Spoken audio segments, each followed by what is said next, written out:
de Derechos, un reconocimiento impostergable. El día de hoy vamos a abordar el tema autorrepresentación de pueblos originarios en el cine como parte de los derechos culturales con la maestra Ana Tsuyev, a quien agradecemos su participación en esta tarde y me voy a permitir leer su semblanza, maestra.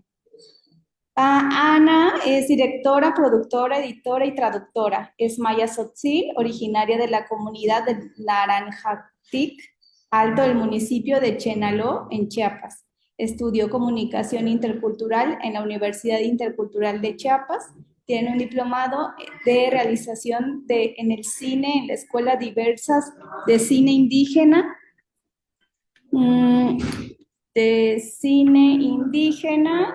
Ella ha recibido formación también como guionista, dirección y cinematografía, sonido, producción y postproducción en el programa de formación del ECAMP del 2021 al 2024.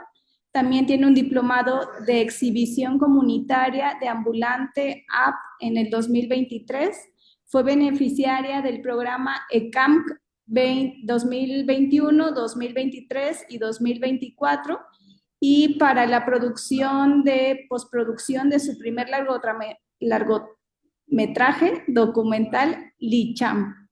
Es beneficiaria de Jóvenes Indígenas de Cultura Survival en el 2022 y fue beneficiaria del Programa de Estímulos de la Creación y el Desarrollo Artístico, el PECDA, en Chiapas en el 2021. Su primer colaboración fue en el Sistema Chiapaneco de Radio, Televisión y Cinematografía en el proyecto Palabra en Flor del 2018 al 2019. Es productora de materiales audiovisuales en la organización AMTEL Chiapas AC del 2017 al 2020. También fue coordinadora de comunicación en las Américas de ONG Tricle OP de 2022 a 2023. Produjo y dirigió los cortos documentales de Construcción Orgánica y Andares en la Infancia en el 2018. Está haciendo la producción en línea para el largometraje Riox, Palabra Florida, de María Sojo, e hizo la producción en línea del cortometraje documental Conoce, Crea y Baila en el 2021. También dirigido por María Sojo. Produjo y dirigió el corto documental Los Guardianes de la Tierra de Cultura Subvival también en el 2024. Y bueno, maestra Ana, pues para nosotros es un honor tenerte aquí en este seminario. Sé que para las y los compañeros va a ser muy enriquecedora tu participación y pues adelante, tienes la palabra. Perdóname. Ana, nada más recordarles a todos los que estamos aquí que sus participaciones son muy enriquecedoras para este seminario. Les pedimos, por favor, ser participativos y estamos a la escucha también de sus intereses. Gracias. Ahora sí, Ana, te cedo la palabra. Ok. Hola, buenas tardes a todas, todos, todes. Pues muchísimas gracias, Elena, por la presentación. Em, Gracias a la escuela, a la institución por la invitación también. Y pues nada, pues me gustaría que esta charla pues sea muy amena, conversar entre todos.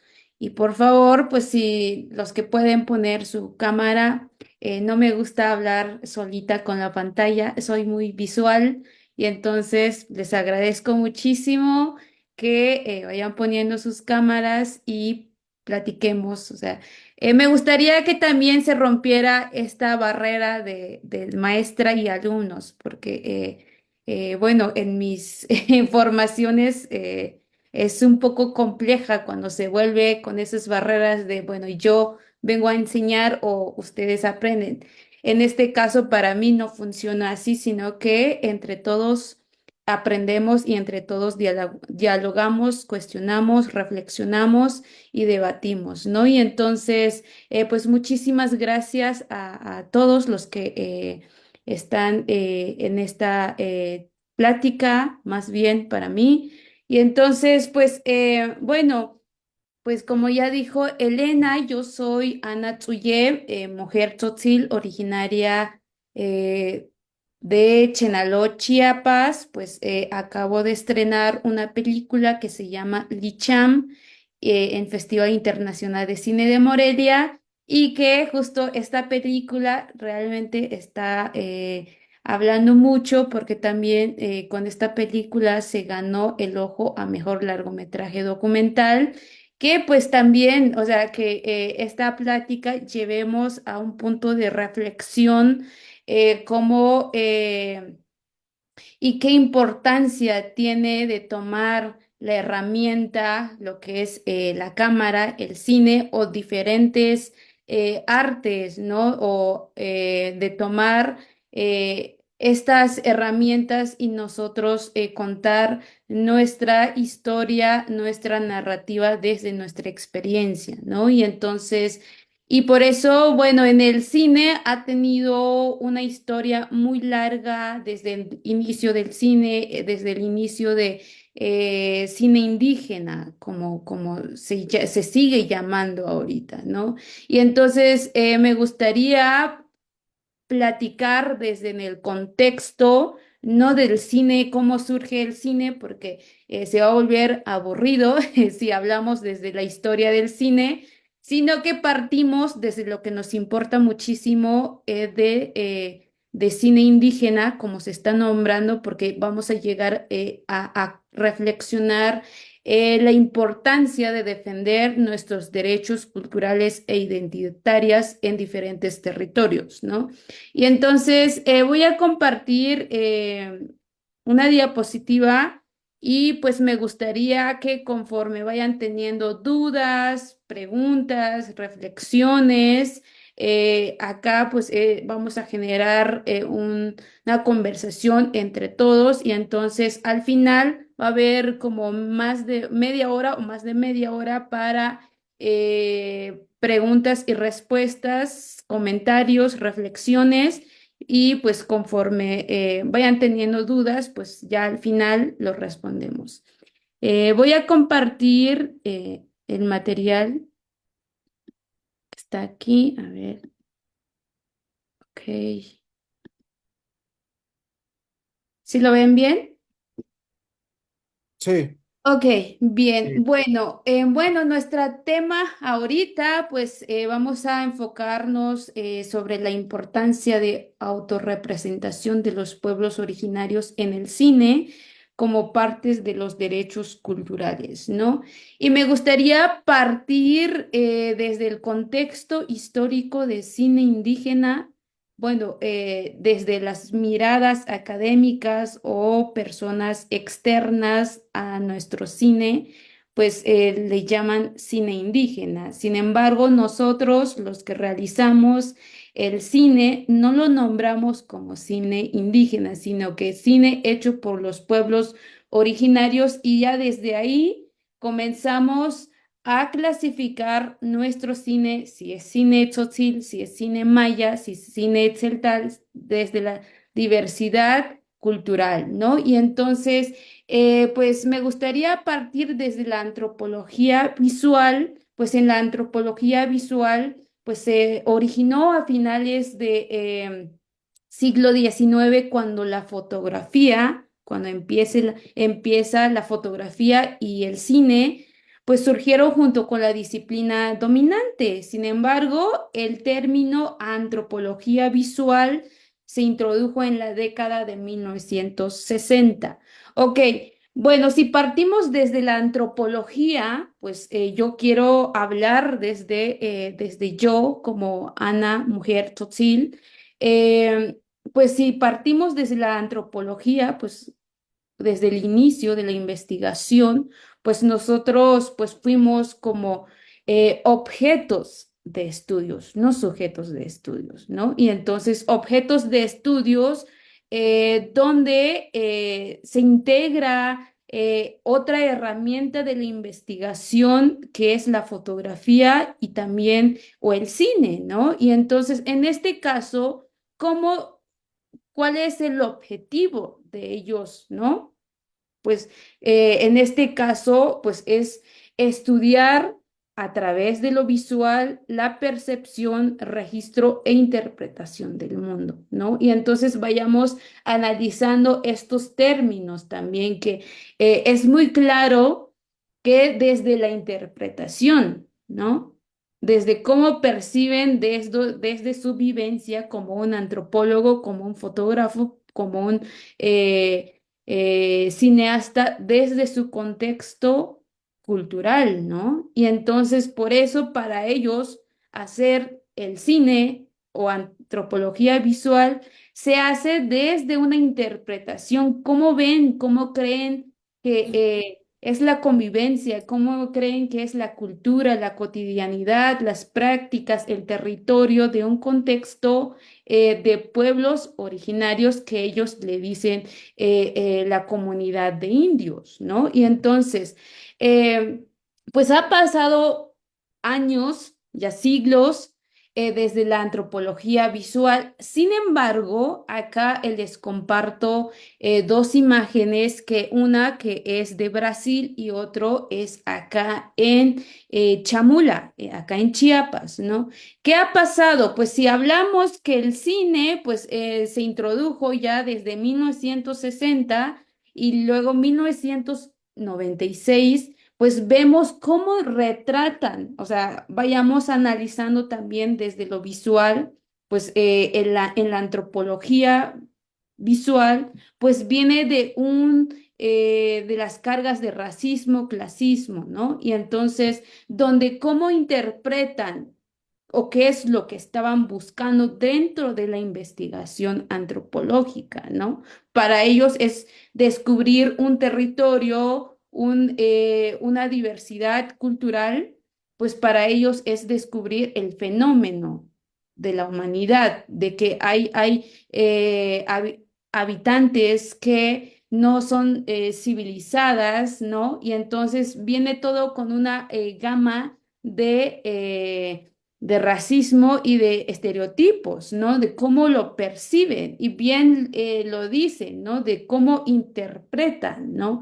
Y entonces cuando se trata de abordar un tema, si ya sea del territorio o de cultura o de identidad, o también hay otros temas, por ejemplo, que en la antropología visual, pues ahí se pone que los indígenas son salvajes, bárbaros, no civilizados, ¿no? Y obviamente que la investigación y el retrato se enfoca en eso, ¿no? Y entonces, a ver, mm, creo que se trabó, ya no, a ver, ahí está. Bueno, y entonces, ¿cómo lo interpretan desde la imagen? Acá dice, hay en los primeros retratos, fotografías e imágenes que se empezó a recabar en diferentes, no solo en México, sino que en todas partes, cómo se practicaba la antropología visual, ¿no? Y entonces, pues para ellos es como que una imagen, y sí es claro, una imagen dice mucho, ¿no? Pero ellos desde una interpretación hacen un retrato desde la interpretación de ellos, ¿no? No hacen imagen desde la experiencia cotidiana, ¿no? Sino que desde la interpretación, ¿no? Que muchas veces se suele generalizar la vivencia, la cotidianidad en diferentes contextos culturales, ¿no? Y entonces, pues acá, o sea, les planteo también estas imágenes, son los primeros imágenes y cómo lo perciben, ¿no? O sea, cómo nos perciben y cómo creen en qué contexto está cada uno. O sea, en sí, para un pueblo originario, o sea, para alguien así como quien hace cine, pues la cámara o la lente, pues es la ventana de una vida real, ¿no? Pero para ellos es como un microscopio de estudio desde cómo ellos lo perciben, desde la condición, situación y el poder. hegemónico que estaban ellos, ¿no? Y entonces, por ejemplo, cómo si ya desde la investigación antropológica busca lo nuevo para ellos, pero también están metiendo eh, la narrativa, el lenguaje cinematográfico, ¿no? El lenguaje fotográfico, ¿no? Y entonces, ¿qué pasa en la antropología visual? Tanto en el cine actual pues hay algo que le llamamos crew, ¿no? De cómo está conformado un equipo para una película, ¿no? En este caso, pues hay un productor, director, fotógrafo, sonidista y todo, ¿no? En ese tiempo de antropología visual, obviamente que el antropólogo lleva su propia cámara, su propia herramienta, pero ya desde ahí se implementa la dirección cómo quieren que los indígenas salgan retratados, ¿no? Y entonces desde ahí también, desde cómo perciben el entorno, y entonces crean, dirigen una fotografía. Y entonces por eso vemos fotografías bien formaditos desde donde se está manejando todo este lenguaje cinematográfico, lenguaje visual, de los encuadres, los planos, qué mensaje comunica, qué plano, qué ángulo, ¿no? Y entonces desde ahí también hay una manipulación, o sea, aparte de que hay una interpretación, hay una manipulación desde cómo ellos perciben, ¿no? Y entonces, por eso vemos fotografías desde cómo, o sea, en la cotidianidad que muchas veces en el cine indígena, todavía que sigue sucediendo cine indígena, es un cine ajeno que no nos representa, no nos sentimos identificados. Pero en este caso, pues viene una antropología desde lo muy, o sea, descubrimiento de lo exótico, ¿no? Porque para los antropólogos es captar en nuestra lengua tzotzil, nosotros, los abuelos te dicen, slokta es de extraer, ¿no? Y entonces, y eso es lo que sucedía en la antropología visual, extraer, ¿no? Información, pero desde la percepción de ellos. Ok. Y entonces, después de la antropología de cine, bueno, de antropología visual, surge el cine indigenismo. Y entonces ya acá quisiera enfocarme más en México, cómo surge o dónde empiezan o los primeros materiales de cine indigenismo. A ver, les voy a dejar de compartir y les voy a proyectar el primer material. A ver, ok. Ok, me gustaría que analicemos, voy a repetir varias veces este material. Es un material súper corto, ¿no? Y entonces, en ese tiempo, en el cine también, después de la fotografía o la antropología visual, surge este de cine mudo, ¿no? Y entonces, pero ya desde ahí hay dirección, hay producción y desde cómo, y entonces analicemos cómo están retratados y cómo están siendo dirigidos ellos dentro del mismo retrato. Y entonces, y al final vemos cómo nosotros nos retratamos. A ver, voy a reproducirlo.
Ahí. A ver, voy a quitar esta.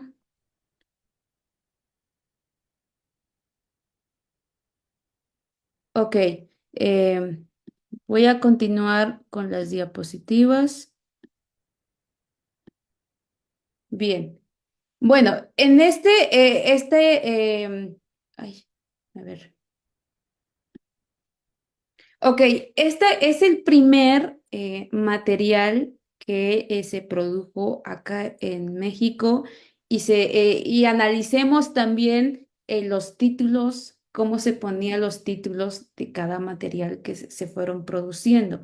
En este caso se llama Desayuno de Indios. Analicemos desde ahí en los títulos, ¿no? Y eso fue hecho por Gabriel, que fue enviado por los hermanos de Lumière, ¿no? Y entonces, posterior a eso, otro documentalista que se llama Salvador Toscano, quien registró, a ver, el casamiento de los indios en Zapotlán, ¿no? Y entonces los títulos, lo íbamos analizando y luego ahí viene otra producción, sucedió en 1907 y luego pues el famosísimo eh, eh, documental también que se hizo en Tepeyac, ¿no? Y entonces Carlos González. Y entonces, pues esto es como, bueno, pues todos sabemos del mito de la aparición de María a Juan Diego, ¿no? Que después de ahí hubo otra producción de ese material, de esa misma historia. Y entonces, ¿qué pasó acá, no? A ver. Pues, ¿cómo son las miradas en ese tiempo? Pues obviamente que son miradas colonial y cristianismo, ¿no? Y entonces hay una mirada cristiana donde representa, como les dije, lo salvaje, lo bárbaro, pero a la vez, en este caso, documental Tepeyac, donde también, bueno, las buenas personas ante los ojos de Dios, ¿no?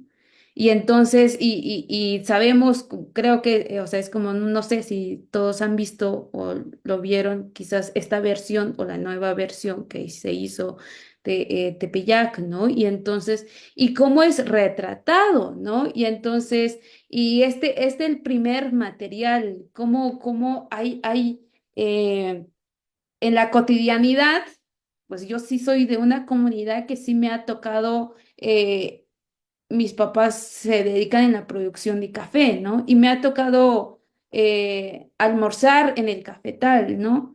Pero no de la misma dinámica como lo vemos ellos, y luego también dentro de la grabación entra quien está dirigiendo y también hazte para allá, o sea, lo quiero porque quiero que, o sea, están manejando todos los lenguajes cinematográficos, los encuadres, los planos, todo, ¿no? Y entonces, y es como, sácate para allá. Vimos que donde sacan a la línea y luego se regresa y luego voltea y luego eh, hay una manipulación extrema por cada persona que está dentro del cuadro, ¿no? Y entonces, y en el cine indigenismo, pues es eso, que lo que nos retrataba, pues no sé si todos de acá o alguien de ustedes es parte de una comunidad de pueblos originarios, ¿no? Y la pregunta es, ¿sucede así lo mismo o se sienten identificados, identificadas? Pues yo no, de mi parte, yo no me siento identificada. Como les comento, sí me tocó, me sigue tocando y lo disfruto muchísimo comer en el campo, pero no de la misma forma sucede, ¿no? Y entonces, y luego después del cine indigenismo, pues surge cine indígena, ¿no?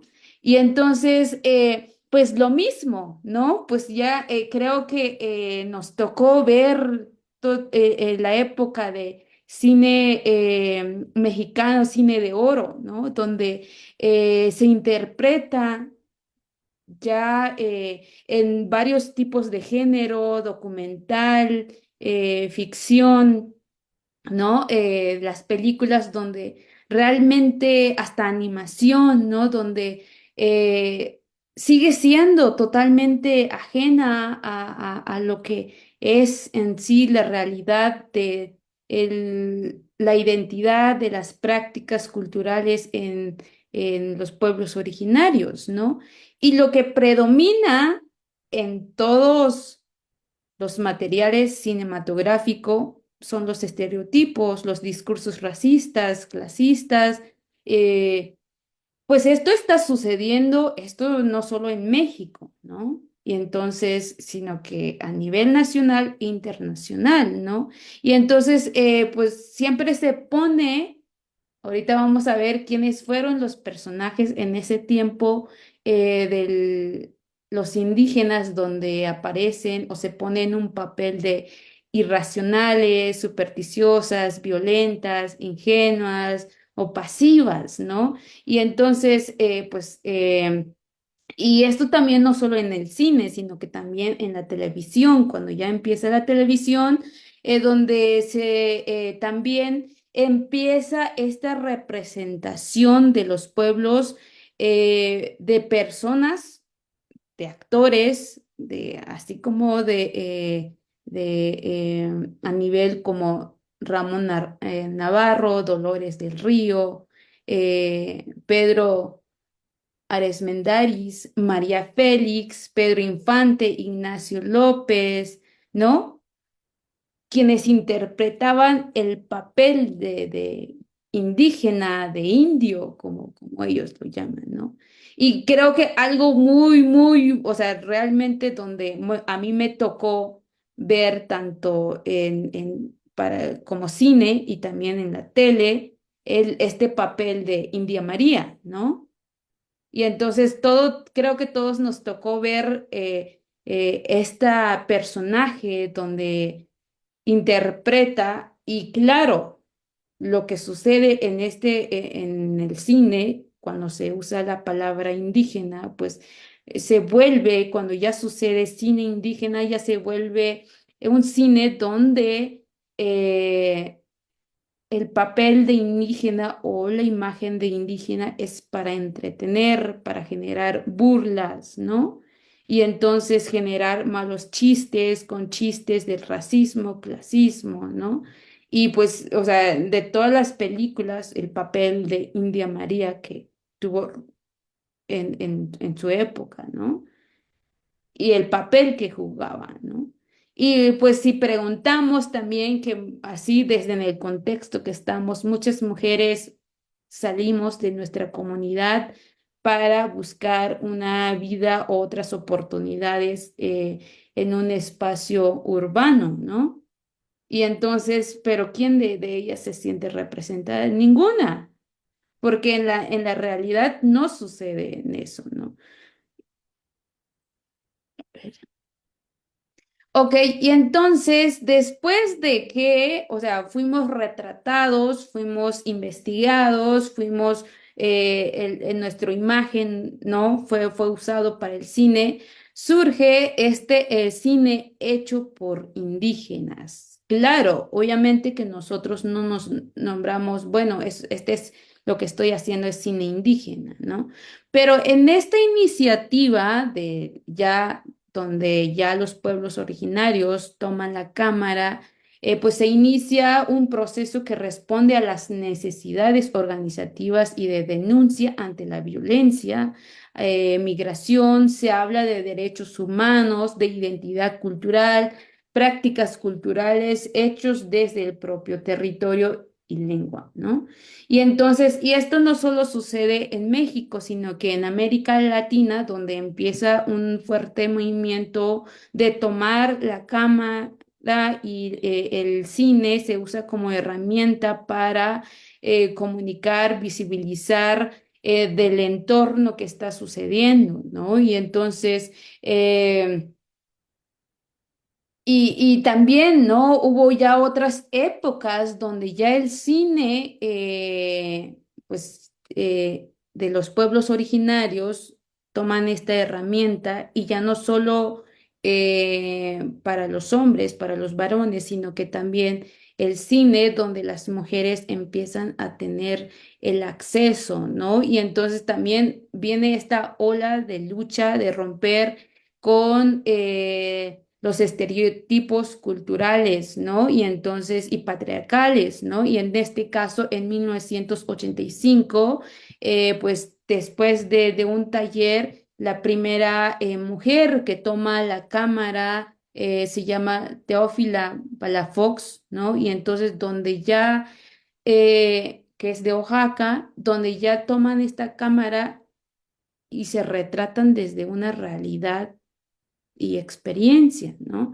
Y entonces, ¿qué pasa en el cine indígena, ¿no? Pues ya mencionamos que bueno, en la gran parte cuando surgió el cine indígena, pues surge también por una necesidad de comunicar, de visibilizar, de denunciar sobre todo, ¿no? Hablando acá en Chiapas, pues el cine pues surge por una necesidad, ¿no? Y entonces, pero ¿qué pasó cuando el cine indígena, hecho por indígenas, pues entra con cargas de estereotipos, ¿no? Donde estereotipos y exclusión, ¿no? Donde se habla que el cine hecho por indígenas, pues es un cine casero, mal sonorizado, poca profesionalidad, pues y luego entra también en otros estereotipos que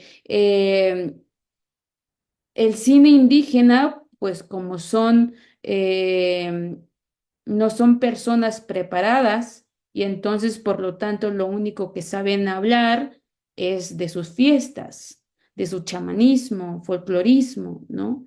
Y entonces cuando hasta ahorita sigue sucediendo cuando se habla de es cine indígena, pues traen películas de fiestas, ¿no? O traen películas donde hablan de partería nada más, o donde hablan del chamanismo, o las fiestas, ¿no? Y entonces, pues están con esas cargas de estereotipos, ¿no? Pero ¿qué pasa realmente cuando ya sucede donde en los pueblos originarios toman la cámara? Pues claro, pues sí, o sea, quizás en ese tiempo donde es fácil mandar con todos esos estereotipos y sigue sucediendo, bueno, es que en el cine convencional hay algo muy claro que también en el cine convencional o industria, pues se distingue por sus grandes presupuestos de producción, ¿no? Y el cine de los pueblos originarios no goza de estos privilegios hasta ahorita, ¿no? Son muy pocos fondos donde eh, se producen materiales o películas de pueblos originarios. O también acá en México, pues sí, claro, hay fondos, subsidios que de los pueblos originarios entran en la misma competencia para obtener el fondo con el cine industria, ¿no? Y entonces, y en el cine, pues sí, claro, pues hay un juego de poder también, ¿no? Pues el cine de industria es de élite, ¿no? Y entonces por eso es como que fue tan fácil dejarlo con estos cargas de estereotipos que el cine convencional pues tiene su alcance, una infinidad de recursos técnicos y tecnológicos, ¿no? Y entonces el cine convencional por lo regular persigue un objetivo de entretenimiento y de ganancia inmediata, ¿no? Y algo que también, a diferencia, el cine hecho por los pueblos originarios, pues es un cine para denuncia, para visibilizar, ¿no? Para reflexionar, cuestionar. No va más en ese, o sea, es como de entretener, ¿no? Claro, ya en los últimos tiempos sí se ha hecho películas, no solo de documentales, sino ficciones, como está sucediendo más en Oaxaca, ¿no? Que se está produciendo películas, cortometrajes, largometrajes de ficción, pero esas películas de ficción, claro, lleva sus mensajes de reflexión, es una película hecha desde de la identidad, de la cultura, del territorio, de la lengua, ¿no? Y entonces, pues sigue siendo pues un cine donde realmente defiende todos esos derechos de la identidad cultural, ¿no? Y luego, bueno, me gustaría hablar de más cercano a la mía, que cómo sucedió el cine en Chiapas, ¿no? Pues, bueno, desde, o sea, donde tuvo un impacto muy fuerte, donde también voltean a ver a Chiapas, fue por el movimiento de zapatista, de Ejército Zapatista de Liberación Nacional en 1994, ¿no? Y justo como mencioné que para nosotros o para los que hacen cine desde su identidad, pues también porque es una necesidad, surge por una necesidad de tomar esta herramienta de comunicar, de denunciar. Y un ejemplo muy claro, pues por ejemplo, el documental de 10 años de impunidad y cuántos años más, ¿no? Donde habla del masacre de Acteal que sucedió en 1997, ¿no? Y entonces, pues, y el trabajo, el cine desde los pueblos originarios, pues, justo para difundir, para comunicar, ¿no? Y pero también de autorrepresentación, ¿no? Porque en esa época del levantamiento zapatista, pues claro, todos los medios, periodistas, medios audiovisuales, medios de comunicación, pues estaba enfocado en Chiapas, ¿no? Pero obviamente que también cómo lo retratan, ¿no? Cómo vuelve a surgir de lo mismo, como se hablaba del cine eh, eh, indigenismo. Bueno, pues es que, bueno, es una comunidad indígena vuelven con estos estereotipos de, pues es que surge este levantamiento porque los indígenas son violentas, son salvajes, son conflictivas, ¿no? Y los retratos también, si, no sé si ustedes han recorrido algunas galerías del zapatismo, ¿no? Y ven desde cómo están retratados, ¿no? Hay una fotografía muy famosa donde eh, eh, una persona estaba disparando a la cámara, ¿no? Pero ¿cómo creen que sucedió esa fotografía? Fue dirigido esa fotografía, ¿no? Porque, o sea, es como que, bueno, si realmente esa fotografía hubiera disparado, ¿no? Pues no existiría la fotografía, pero como de esa forma lo quieren representar, interpretar, obviamente que esa fotografía es lo que marca cuando se habla del levantamiento de Zapatista, es lo que se encuentra primero, ¿no? Pero cómo nos retratamos nosotros desde nuestra lucha, desde nuestra experiencia, pues mis papás pertenecían a la organización zapatista también, ¿no? Y entonces, ¿cómo lo interpretamos? ¿Cómo lo vivimos realmente, ¿no? Y entonces, pues eso, en esta, no sé si tienen la oportunidad de ver esta película de 10 años de impunidad, pues ahí se muestra todo, no solo de una película donde denuncia, sino que es un documental donde retrata la identidad, las prácticas, la cosmovisión, la filosofía, la lucha de los pueblos originarios, ¿no? Y entonces, y también lo que sucedía en el cine indigenismo o cine indígena, en los documentales son narrados desde la voz externas, cómo lo interpretan, ¿no? Que muchas veces los documentales eran narrados desde una voz ajena de lo que va sucediendo, él va narrando como lo percibe, no lo que realmente es, ¿no?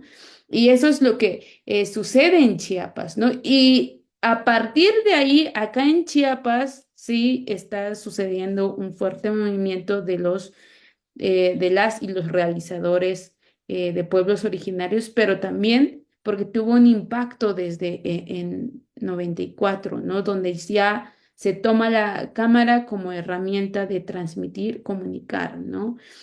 Y desde ahí empezó a surgir cada generación, formación, preparación también, ¿no? Y entonces, pues bueno, ya llegamos en la autorrepresentación de los pueblos originarios en el cine. ¿Y cómo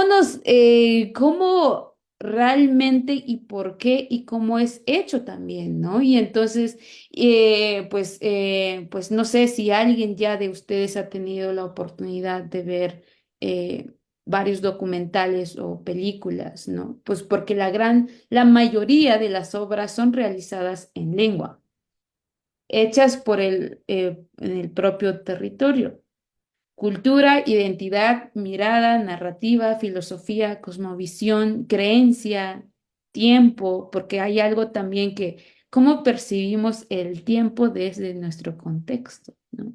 Y el espacio, ¿no? Y dentro de todo eso de tomar la herramienta como el cine, pues hay una lucha por la identidad, de defender nuestra propia identidad como y también contradecir cómo fuimos retratados y cómo realmente nosotros nos retratamos de una manera digna y con respeto, ¿no? Y entonces, pues en nuestro autorretrato, pues sí, es un autorretrato también con respeto y responsabilidad hacia el territorio, hacia la cultura, hacia la identidad, hacia la lengua, temas sociales, luchas y el arte propio, ¿no? Y entonces, ¿por qué? O sea, ¿por qué lo digo con respeto y con responsabilidad hacia el territorio, ¿no? Porque muchas veces en nuestro contexto, desde nuestra práctica, cosmovisión, hay espacios sagrados, lo que ahorita ya son los patrimonios culturales, ¿no? ¿Y qué pasaba antes? Pues para nosotros en nuestro contexto, cotidianidad, pues las creencias son creencias, ¿no? Y entonces donde hay espacios sagradas, ¿no? ¿Y qué pasa cuando llega una persona externa? Lo vio bonito, lo vio distinto, pues es lo que quiere retratar. Cuando realmente nosotros a veces queremos retratar quizás, por ejemplo, una cueva, ¿no? O un ojo de agua. Cuando es sagrado, no se toca, ¿no? Un ejemplo acá en Chiapas, en la iglesia de San Juan Chamula, ¿no? Ni siquiera nosotros mismos, parte del territorio, podemos retratar, porque es un espacio sagrado, ¿no? Y entonces, por eso, o sea, nuestra película también, pues está hecho con respeto, que sí, que no, ¿no? Y entonces, y de nuestra propia cultura, porque hay una decisión también ya entra la ética profesional, pero también entra la responsabilidad por ser parte de la cultura, ¿no? Entonces, y de nuestra lengua, ¿no? Como muchas veces es manipulado, es controlado, es dirigido, y en este caso, pues tenemos nuestra propia poesía, ¿no? Tenemos nuestra propia música. Y si abordamos temas sociales, y hay algo que también me gustaría que entraran a googlear después, cuando hablamos de temas de pobreza, cuando una persona llega a documentar tema de pobreza, casi casi al inicio estaba una fotografía donde ubícate acá, te tomo una foto donde esté lleno de basura, donde esté sucio y eso, ¿no? O sea, cómo desde su mundo percibe cómo cree que es una pobreza, ¿no? Y cómo lo representa. Que ahorita se sigue haciendo, ¿no? Y entonces, o la imagen de las mujeres, ¿no? O sea, bueno, me parece muy bonito en esto porque me he topado así con materiales audiovisuales donde eh, se veía súper manipulado, controlado, bueno, porque es un material político donde eh, una parte de la comunidad de Chenaló donde van a cortar café y con sus trajes de fiesta, ¿no? Pues ir a cortar café es ir con tu ropa la más cómoda que se pueda, con tu bota, ¿no?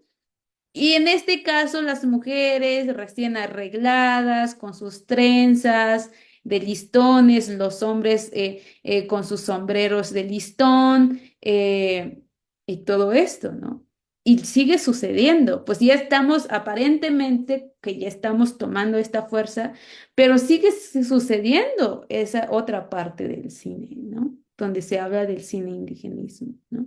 Y entonces, y por eso es como que cómo nos retratamos nosotros. Ya llegamos en el punto y cómo nombramos nuestra película, nuestra obra también, ¿no? Y por ejemplo, acá esta es una película donde habla del sueño, de las creencias, prácticas culturales, se llama Baichiletique, ¿no? Que es de Juan Gabriel Schumperes. Eh, donde habla de toda la cosmovisión, ¿no? Y entonces, cómo nosotros, desde nuestra poesía, desde nuestra arte, cómo nombramos las cosas, ¿no? Huaychiletic significa sueños, ¿no? Y entonces, y por eso quise citar estas películas que es de Chiapas, todo estas eh, postales, pues es de Chiapas, ¿no? Y en los últimos estrenos que ha tenido las películas, porque también hay algo que también sucede en el cine, pues hay una lucha política de ocupar espacios o de hacer incidencias donde a lo largo de la historia se nos ha negado. Simplemente se nos han llevado la imagen, ¿no? Y entonces, o sea, en el cine, ¿desde dónde y cómo defendemos nuestros derechos, ¿no? Culturales, ¿no? ¿Y qué pasa? Pues, bueno, Lichan, pues es mi película, Vientre de Luna, que también estuvo en el Festival Internacional de Cine de Morelia, igual que Lichan, igual que Chulbe, que ha estado que se estrenó en 2023 y se estrenó en ITFA, ¿no? En espacios de cine o festivales internacionales, ¿no?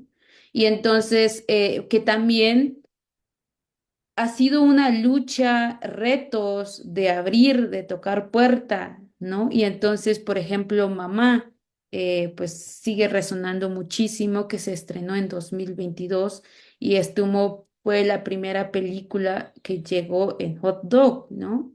De ocupar estos espacios, de llevar nuestra propia película hecha desde nuestra narrativa, nuestra mirada todo, ¿no? Y entonces, por ejemplo, acá en México hay algo que también eh, realmente no estamos viendo, pues está la identidad también de los afromexicanos, ¿no? Y afrodescendientes. Y pues esta lucha de defender nuestra identidad desde nuestra narrativa, pues está sucediendo en todo el mundo, ¿no? De narrar nuestra historia, narrar nuestro propio tema, ¿no? Narrar nuestra propia identidad cultural, territorio, ¿no?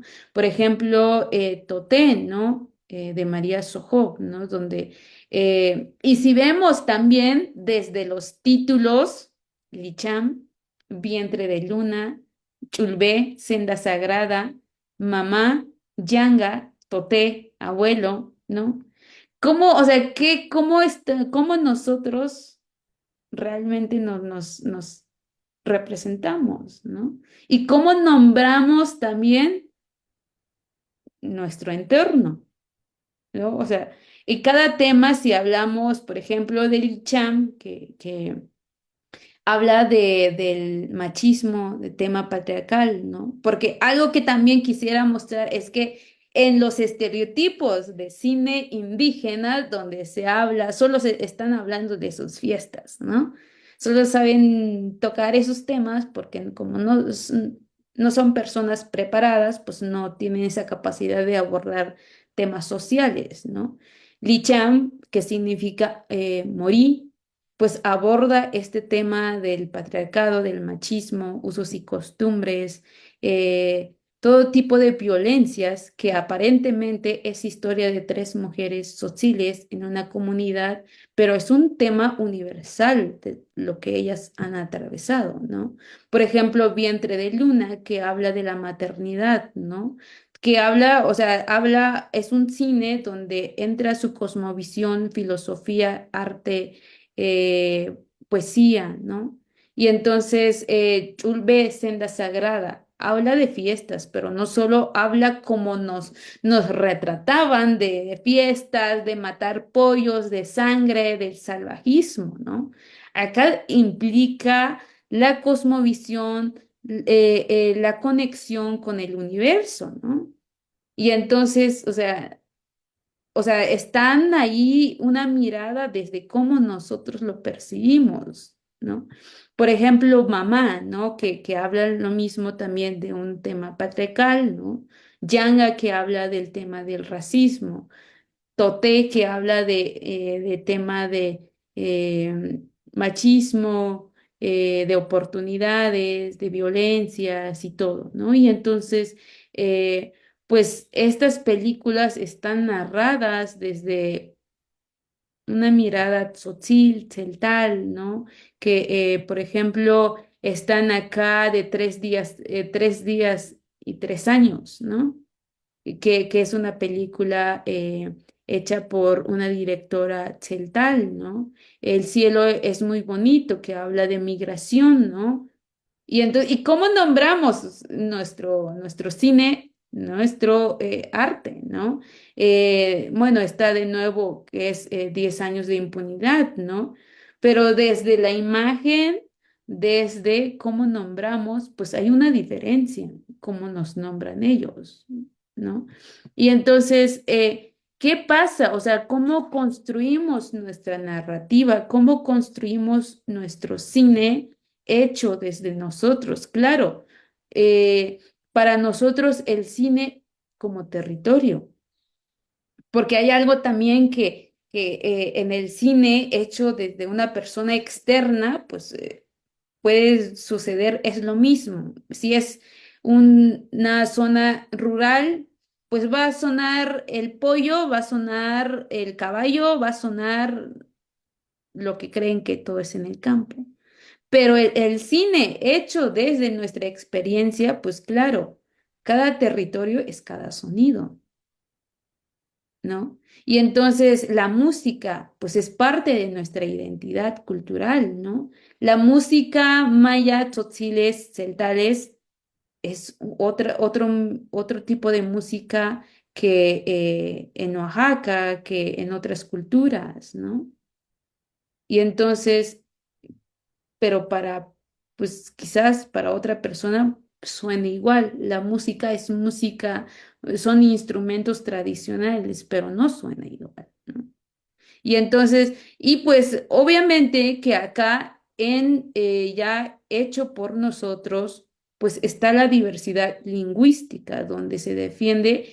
Acá pues ya no es narrado por un director o por la persona desde cómo percibe, ¿no?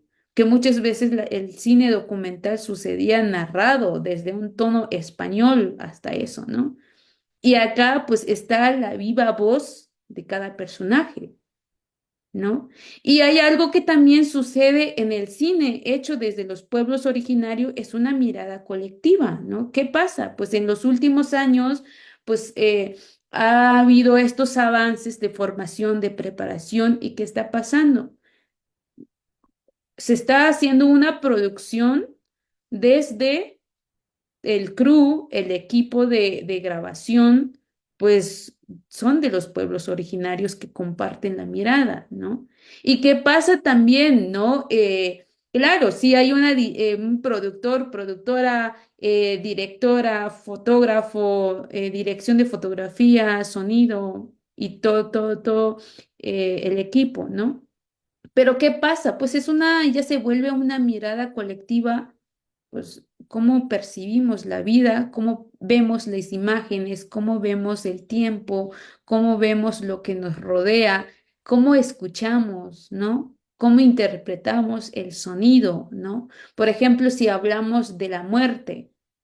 cómo interpreta la muerte a través de imágenes, de sonido, un tzotzil, pero cómo interpreta la muerte de una persona externa. Acá nosotros le llamamos kashlán, una persona mestiza, ¿no? ¿Cómo lo interpreta? Pues desde que las miradas también, ¿no? O cómo se interpreta un tema, porque algo que también se está poniendo de moda para ellos en todos los ámbitos, no solo en el ámbito cinematográfico, el tema de género o temas de mujeres o temas de mujeres, pero de pueblos originarios, está pegando. Cualquier tipo de proyecto nos va bien, ¿no? Pero, y justo como muchos lo dicen, ah, bueno, pues los indígenas están de moda, como las mujeres de verde, ¿no? Pues no estamos de moda, no es algo que estamos de moda, ¿no?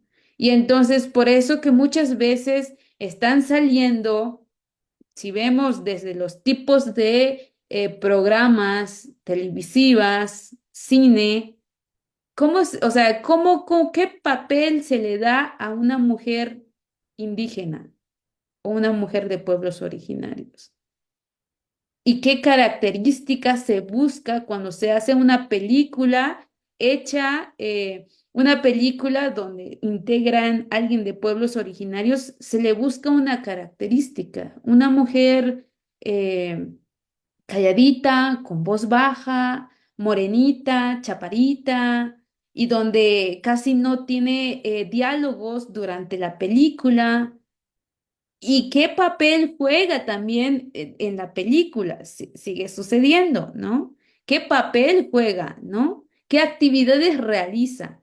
Pues siempre se ha puesto en el papel de sirvienta, ¿no? Y lo mismo, tanto en el cine mexicano, tanto en televisión, sigue sucediendo, ¿no? O sea, ese es el papel que se le está poniendo. Esa es la imagen que se está llevando a espacios, festivales de industria, ¿no? Y entonces, y acá, pues, es una construcción de mirada colectiva, ¿no? A ver, ay, ok, y pues esto es como que ha sido el transitar de la lucha por defender nuestra identidad cultural desde en el territorio a través del cine, ¿no? Y entonces quisiera responder algunas preguntas que nos mandaron por parte de la institución, de qué manera el cine contribuye o impacta en las comunidades, ¿no? Creo que de alguna manera todos crecimos consumiendo películas hollywoodenses y seguimos consumiendo películas hollywoodenses que son películas de entretenimiento, ¿no? Y entonces, y claro, esos tipos de películas son las que llegan hasta cada rincón de territorio de los pueblos originarios, ¿no? ¿Y qué tipos de películas se consume? Yo crecí viendo la película de Rambo, de todo tipo de películas de acción, ¿no? Y entonces, y en este caso, tomar la herramienta, el cine, pues claro, sí es un trabajo muy pesado tomar, llevar una película, un documental. Claro, sí está generando impacto y quisiera hablar estas imágenes. Este es de Cine Bolomchón, uno de los espacios que tenemos acá en Chenaló. Pues en este espacio, pues cómo contribuye, ¿no? Es llevar a las películas hechas desde nuestra lengua, desde nuestras narrativas, llevar también películas de temas sociales que suceden en el entorno, ¿no? Pues creo que todo mundo sabe lo que se está suscitando y sigue suscitando acá en Chiapas, ¿no? La migración, todo tipo de olas de violencias, ¿no? Y entonces el cine para nosotros también ha sido un espacio donde eh, rompe con estos sistemas donde la mujer le corresponde estar en la casa, ¿no? Y entonces, y generar estos espacios de exhibición donde llevas temas de reflexión, de migración y de otros temas, pues sí, o sea, es de esa manera generar la reflexión, ¿no? Porque los niños vienen creciendo con esos tipos de película, las niñas viendo Barbies, los niños viendo películas de acción donde se usa todo tipo de armas, ¿no? Pero ¿qué generación y qué sociedad estamos educando si seguimos consumiendo esos tipos de películas, ¿no? Y claro, sí, cuando se comenzó este cine en Cine Bolomchón, sí, o sea, es como que dentro de la comunidad, pues claro, el acceso llega, el acceso de nuestra propia película, sí cuesta también, pero ya cuando empezamos a llevar películas hechas desde nuestra lengua, que ya no tienen que leer el subtítulo, porque muchas veces las películas hollywoodenses vienen en inglés, lees en español, ¿no? Medio le entiendes, pero como son la gran mayoría lo que se consume son películas de acción, pues se ve todo lo que sucede y cada uno lo interpreta también, ¿no? Pero en este caso, donde ya escuchas en tu propia lengua, pues sí es otro impacto lo que genera. Y eso es lo que, bueno, no solo está sucediendo acá en Chiapas, en Oaxaca también hay un montón de espacios de cineclub, de espacios donde se hacen estos tipos de proyecciones, ¿no? Y entonces, pues de esta forma, pues cine contribuye o impacta en las comunidades, llevando su propio cine, ¿no? Bueno, respondiendo a otras preguntas, ¿qué retos se enfrentan las comunidades o artistas o agentes que producen materiales audiovisuales o cine? Pues claro, pues sí, ya como se mencionó, desde que uno toma la herramienta y contar, narrar su propia historia desde su identidad cultural, pues sí, es un reto también porque también sigue funcionando acá, tanto en México a nivel general, que hay un presupuesto muy bajo para la producción de los pueblos originarios. Acá en México, apenas el sexenio pasado, surge este programa de CAM, ¿no? Donde se le da fondo a los realizadores de pueblos originarios y afrodescendientes, ¿no? Que no solo es para mexicanos, sino que también en América, ¿no? Y entonces, pues solo existe eso de CAM dirigido para cine. Hay otros fondos, tanto ONGs, sobre todo ONGs internacionales que impulsan materiales o trabajos de materiales audiovisuales, pero no, o sea, no permite o no logra a que esas películas llegue a una postproducción. ¿Qué pasaba antes cuando se decía y se sigue manejando estos estereotipos? Claro, antes pues no tenían nada de acceso como en cine e industria, donde tenían todo el subsidio, el fondo federal para producir sus cines, ¿no? Por eso lo único que se hace, bueno, tienes una cámara, tienes un micrófono, grabas, editas y ya quedó, ¿no? ¿Y qué está pasando en los últimos eh, eh, de estas películas que han llegado a ocupar estos espacios de festivales internacionales? Claro, porque están haciendo todo este proceso como en el cine industria de trabajar todas las etapas del cine, como está el desarrollo, producción, postproducción, ¿no? Porque también en estos espacios, que son los retos, para poder postularte, tienes que acatar también en las políticas, ¿no? Ah, bueno, tu imagen tiene que ser postproducida, corrección de color, postproducción de imagen, diseño sonoro, y queremos en tal formato, ¿no? Y acatar todo esto con nuestro pequeño presupuesto, ¿no? Y competir con todas esas películas, porque también para quedar en festivales hay una competencia para que tu película quede seleccionado y entre en las proyecciones eh, de cada festival, ¿no? Y entonces, pues, lamentablemente, pues, no hay un fondo grande donde se diga, producimos de la misma, nuestro mismo presupuesto que el cine de industria. Pues no, está de Focine, que es fondos para todo mexicano, y coproducciones, existen coproducciones internacionales, ¿no? Y entonces, y estos son los retos que se está enfrentando. Esto no solo sucede en el cine, sino sucede en todo tipo de arte, ¿no? Teatro, música, pintura y todo, ¿no? Y las oportunidades también, hay algo que muy cierto, pues las oportunidades tanto en la misma escuela, formación, pues está muy centralizada, ¿no? Acá en Chiapas no tenemos una escuela pública de cine. La escuela más conocida está en Ciudad de México, que es CCC, ¿no? Y entonces, estos también son los retos y de todos los de las películas, a ver, que les mostré, pues, bueno, yo no estudié en una escuela de cine.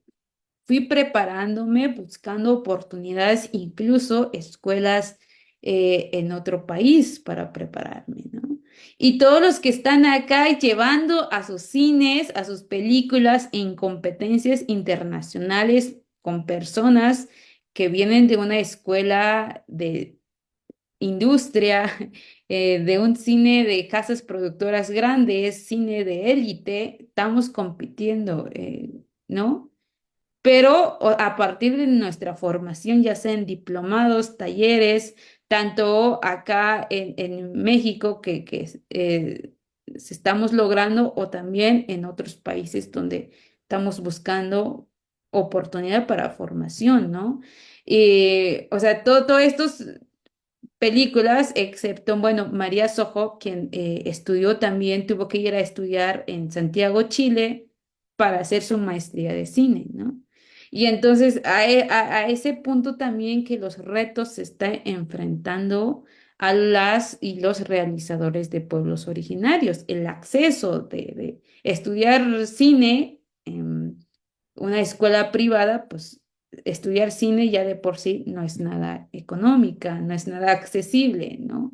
Y entonces, pues dentro de los retos, pues están ahí, ¿no?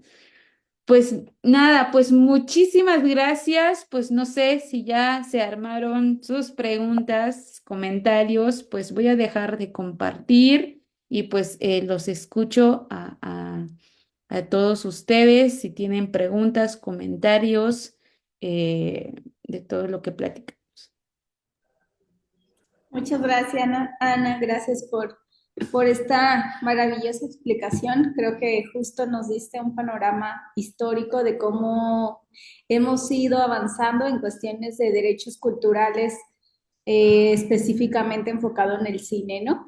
Sin embargo, por ejemplo, sí me gustaría saber a partir de qué año tú crees que estos derechos culturales como pueblos originarios los empezaron de verdad a ejercer, ¿no? O sea, ¿en qué momento fue que se hizo una película consciente desde alguien originario de una comunidad indígena y no sé si tú sepas o sea, específicamente qué retos tuvo que haber vencido, ¿no? En cuestiones de derechos culturales, porque como tú nos estás diciendo, bueno, ustedes ya llevan como un camino, ¿no? Tú ya has estudiado en diferentes partes de México, has estudiado en el extranjero, pero de veras esta primera persona que tuvo esta iniciativa, que tuvo que hacer para poder llegar y abrir camino para que cineastas como tú y otros compañeros estén donde estén en este momento, ¿no? Sí, bueno, ha sido como en diferentes generaciones, hablando en México, pues ha sido en diferentes generaciones por diferentes estados. ¿No? La primera persona quien toma la cámara en Oaxaca sucedió en 1985, que es Teófila Palafox, ¿no?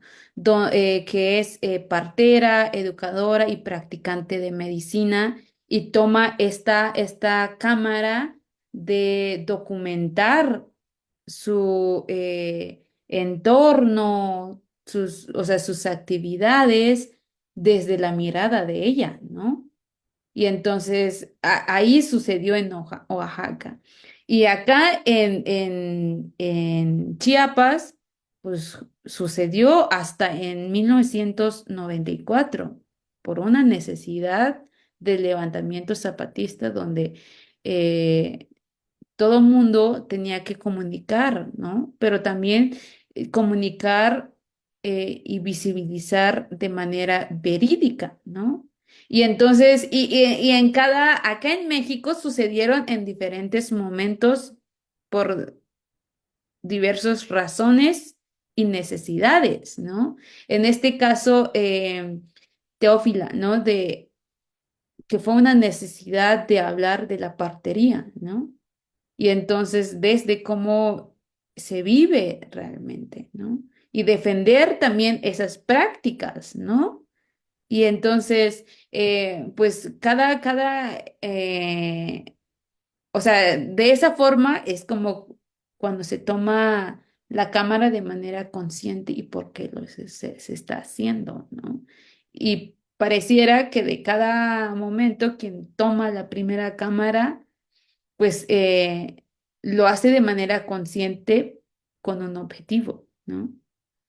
Y con un objetivo no del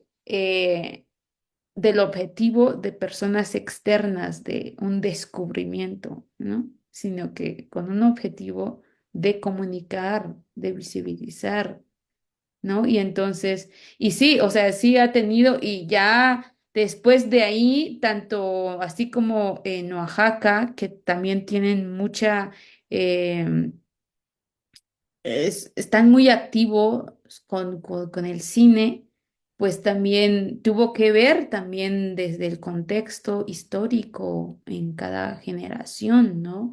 Y claro, se fue formando cada generación, ¿no? Por ejemplo, yo acá en Chiapas, pues quizás yo soy la más joven, pero vienen otras generaciones, ¿no?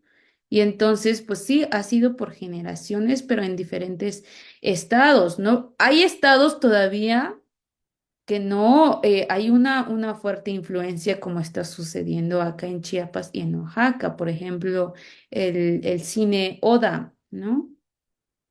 Y entonces son muy pocas personas que están comenzando a tomar este medio, ¿no? Esta herramienta. Y así en diferentes estados, o sea, sí sucedió en diferentes tiempos. Ok, Ana. Y entiendo que a lo mejor al principio, justo el cine que se empezó a producir fue más cine documental pensado justo en necesidades de visibilizar, o sea, ya sea de acompañar para mostrar un conocimiento ancestral o bien para alzar la voz, ¿no? Hacer Sí. visible alguna problemática o alguna injusticia, ¿no? Estos sí, estos documentales, por ejemplo, fueron acompañados por gente que no era de pueblos originarios y que, bueno, acompañó a la partera o a lo mejor acompañó a los zapatistas y a partir de ahí se generó el producto o de veras es puramente de pueblos originarios. Bueno, pues o sea, quienes tienen en la mano la tecnología, pues son personas externas, no de la misma comunidad, ¿no? En este caso, en su caso de Teófila, fue a través de un taller intensivo, pero de una persona externa, que también ya sucedió otra generación, quizás a partir del año 2000, donde ya se toma la cámara con una postura desde nuestra identidad. Hay algo muy cierto también que el cine occidental, pues el lenguaje cinematográfico, pues claro, nos enseñan desde un lenguaje occidental cómo se retrata todo tipo de ángulos, planos, movimientos, el sonido, qué se debe retratar, que en ese momento, ¿no? Hay algo que también hasta a mí en la escuela que yo estudié comunicación, hay algo que también nos decían, ¿no? Cuando grabas una entrevista, fíjate en los detalles. Si la persona está nerviosa, o sea, hacer un close-up de, de cada detalle, ¿no? Y entonces, y acá en Chiapas, pues te digo que está sucediendo en diferentes momentos, ¿no? Donde ya realmente creo que ya se toma, hay algo también, un proceso de cada uno, cada realizador, hay un proceso de educarse y deseducarse. Porque claro, o sea, todos los que salimos buscamos formación, nos dan una formación, un lenguaje cinematográfico, cómo marca el lenguaje cinematográfico occidental, ¿no? Y entonces, claro, y entonces, con estas últimas películas que son recientes y están ocupando estos espacios, porque también van con esa lucha de un lenguaje desde nuestra mirada, ¿no? ¿Cómo yo percibo el tiempo? ¿Cómo yo retrato esta actividad? ¿No? ¿Qué planos, qué ángulos sí, qué no, qué esto, ¿no? Que muchas veces la pregunta va muchas veces, ¿por qué los planos son abiertos? ¿Por qué los planos son así? Claro, porque yo no quiero, yo quiero hablar desde mi mirada, desde la cotidianidad que sucede, cómo percibimos, no para generar morbo haciendo un close-up, ¿no? Y entonces, que muchas veces hay algo que también se habrán topado con las imágenes. Es una palabra del racismo, patas rajadas. En el cine se hacía literalmente. ¿No? Yo había encontrado así un montón de materiales del movimiento zapatista quienes retrataron niños, sus pies enlodados, ancianos, justo buscando esas características. Yo misma fui retratada donde yo viví, había un campo de desplazados y llegaba a jugar con las niñas. Y un montón de fotografías me encontré en internet, justo así retratada de esa forma, cuando más sucia o sucio, despeinado, lo que ven es lo que buscan, es lo que captan, ¿no? Y por eso les tocaba el tema de cómo retratan la pobreza, ¿no? O sea, desde ahí, pero también, o sea, en los últimos años, con todo estos póster de las películas, son películas ya con una postura desde cómo quiero narrar, porque también hay algo muy cierto que en los festivales, en mayo, tuve la oportunidad de estar en el mercado de Cannes, ¿no? Y entré en una de las proyecciones ahí en Cannes, que la película fue hecho en Brasil, ¿no? Así como les mostré en la primera imagen de cine mudo, cine indigenismo, así se veía en esa pantalla. Claro, con una nueva tecnología, con una imagen postproducida. pero con el mismo lenguaje sigue llevando nuestra propia imagen, ¿no?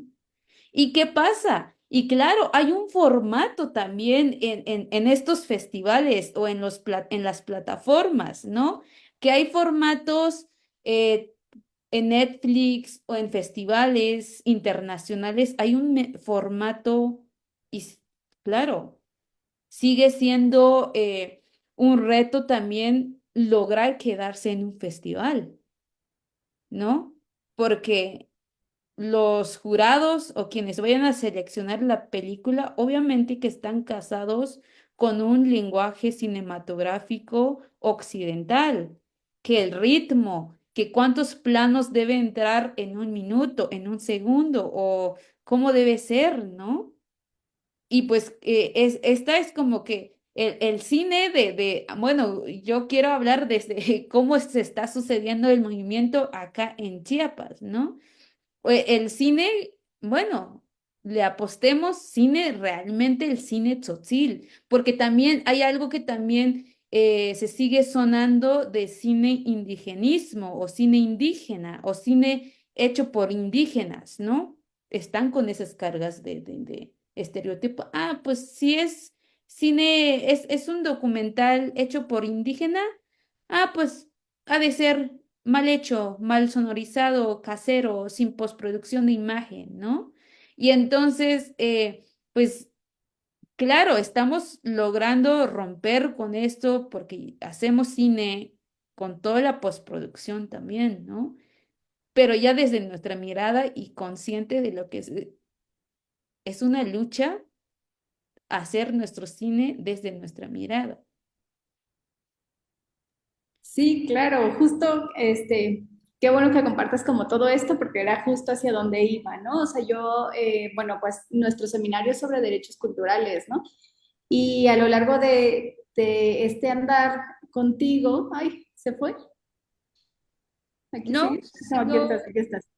A lo sí, largo de este andar contigo, pues justo nos dejaste ver como muchas violaciones a nuestros derechos culturales, ¿no? Bueno, o sea, de las personas de los pueblos originarios, ¿no? Y justo cómo es que se ha ido transformando y cómo, supongo que también desde una legislatura de la cultura, de cómo en cada estado se está llevando también la garantía de estos derechos culturales y cómo pues en la República Mexicana cada estado pues hay unos que van más avanzados en cuestiones ajá. de garantizarlo, ¿no? Bueno, desde esta parte del cine. Y me da mucho gusto justo estas películas que nos mostrabas ahorita, que ya están hechas desde ustedes y con toda esta cosmovisión sin tener que seguir los estándares occidentales que son los que nos enseñan finalmente, ¿no? O sea, vas a la universidad y estudias cine o estudias producción o lo que vayas a estudiar, pues viene con una metodología occidental, ¿no? Y que ustedes la hayan podido transformar y convertirla en un producto que se vaya al extranjero a concursar. Creo que es un avance, o sea, justo a nosotros, a nuestra generación, nos toca ver cómo rompen con ciertos estereotipos, cómo rompen con injusticias, ¿no? Y cómo desde la parte de los derechos humanos, pues garantizan los derechos culturales, ¿no? Por supuesto que sé que no la tocan fácil, ¿no? Y este ejemplo que nos dices de Brasil, pues todavía está como, es como ir en retroceso, ¿no? Como a estas alturas de la vida sigue habiendo ese tipo de cine, ¿no? Pero bueno, pues sabemos que existe. Sí, claro, porque si hablamos también de las leyes, acá en México salió hace 2 años las leyes, pero ¿quiénes hacen las leyes? ¿No? Claro, en uno de los artículos que mencioné, no quise citar porque realmente no sabemos si va a suceder. Porque hay algo que mencionaba, donde protege el patrimonio cultural de los pueblos originarios, ¿no? Porque también hay algo que está sucediendo en diferentes partes de nuestro arte, patrimonio, como en los textiles, ¿no? Donde se está plagiando los diseños, ¿no? Y en el cine también ya salió los leyes, donde decía que el patrimonio cultural de los pueblos originarios está protegido, que una persona externa no puede lucrar con esos espacios, ¿no? Ok, pero dice, al menos que, bueno, alguien de la parte, alguien de la cultura, de la identidad, de ese contexto, puede lucrar o explotar económicamente, ¿no? Ok, ¿qué está pasando? Por eso mencioné hace rato también que para las mujeres indígenas o temas de indígenas o documentales sí está pegando, ¿no? ¿Quién están realmente en la cabeza de producción? En las casas productoras son personas externas. ¿Y qué pasa? Claro, invitan a un director, directora, produce ese material de tu comunidad, nosotros, dirige tú eso, nosotros lo producimos. ¿Y quién se queda con el derecho patrimonial? Algo que también en toda esta complejidad cinematográfico hay una cosa que es derecho de la obra y derecho patrimonial. Bueno, como la casa productora cuenta con toda la tecnología, con toda la herramienta, el equipo, le damos al director que haga su película, produzca y me quedo yo el patrimonio cultural, el patrimonio de la película.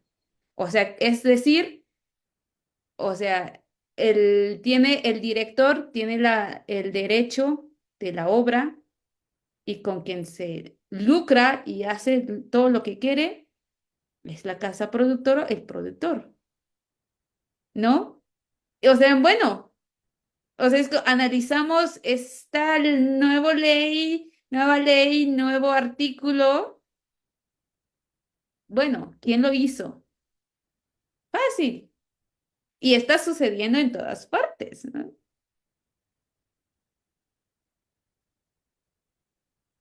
Sí, Ana, muchísimas gracias. Justo eso era algo que quería nada más como dis- enfatizar, ¿no? Sí, o sea, pues, pero Eh, esto también desde quién están construyendo, quién están protegiendo o quién está en la cabeza de la protección de nuestro derecho.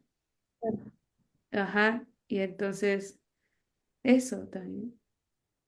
Muchas gracias, Ana. Le voy a dar la palabra a Cintia, que tiene una pregunta, y después va Rosa, ¿vale?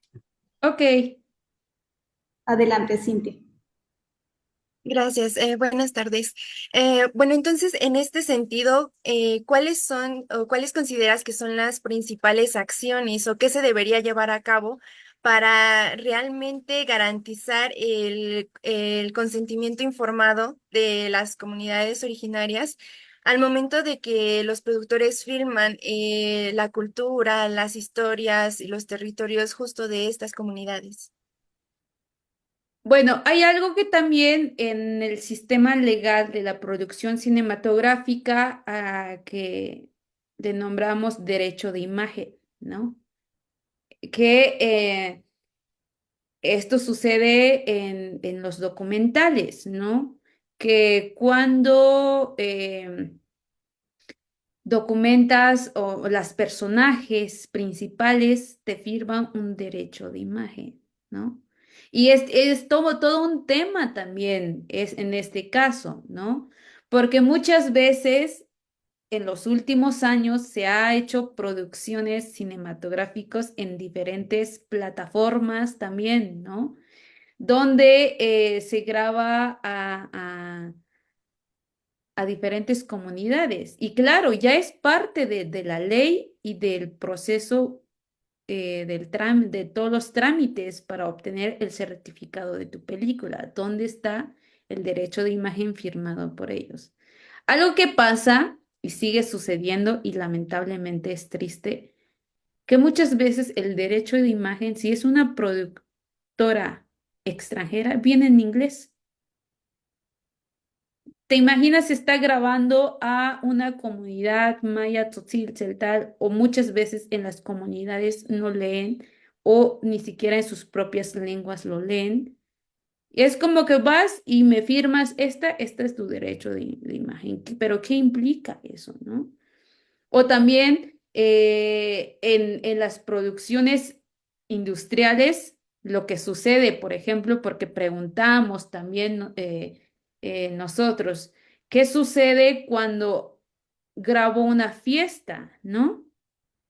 Una fiesta donde hay un montón de personas, multitud de personas, y cómo obtengo ese derecho patrimonial o ese derecho de imagen que diga, ¿no? La recomendación de los productores, lo que nos dijo, es donde están filmando, pongan un cartel donde se diga, este evento se está grabando y quien accede en este evento está cediendo su derecho de imagen y punto. O sea, en nuestro contexto, la gran parte nadie lo lee. Y si es parte de una comunidad, parte de su espacio, ¿por qué tiene que pasar en eso, ¿no? Y entonces sí, hay una complejidad. Bueno, aparentemente ya nos piden este documento del derecho de imagen, ¿no? Y entonces, pues claro, pues nuestro cine también, pues muchas veces el cine no es para lucrar, ¿no? Pero un cine de una persona externa, claro que viene con esa intención, ¿no? Y entonces, la misma ley mexicana, pues no hay una protección todavía en ese sentido. Sí, muchas gracias. Eh, Adelante, Rosa. Buenas tardes. Muchas Hola, gracias buenas por tu tardes. ponencia. Soy antropóloga, y me parece muy interesante todas las categorías que no había escuchado, ¿no? Sobre cine indigenista, cine de los pueblos originarios y muy en específico Tzotzil. Me parece muy interesante que se haga esta diferencia clara, ¿no? Porque justo en esta categoría del autorretratarse y ejercer los derechos culturales y mostrarse como uno quiere mostrarse, no impuesto desde afuera, pues es algo muy importante.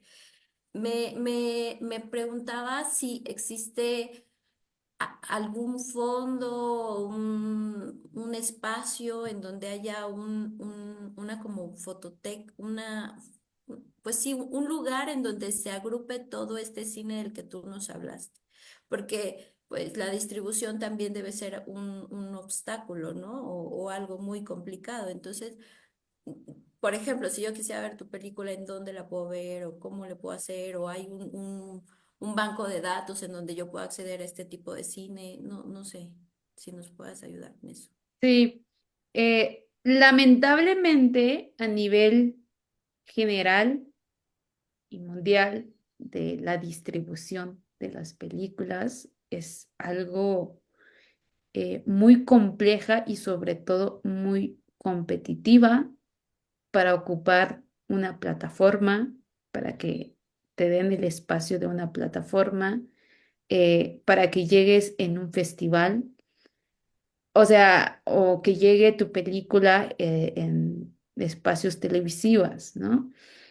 Lamentablemente, acá en México menos, donde haya un espacio, estas son las películas hechas por los pueblos originarios. Claro, acá en México está sucediendo estos festivales organizados de los pueblos originarios, ¿no?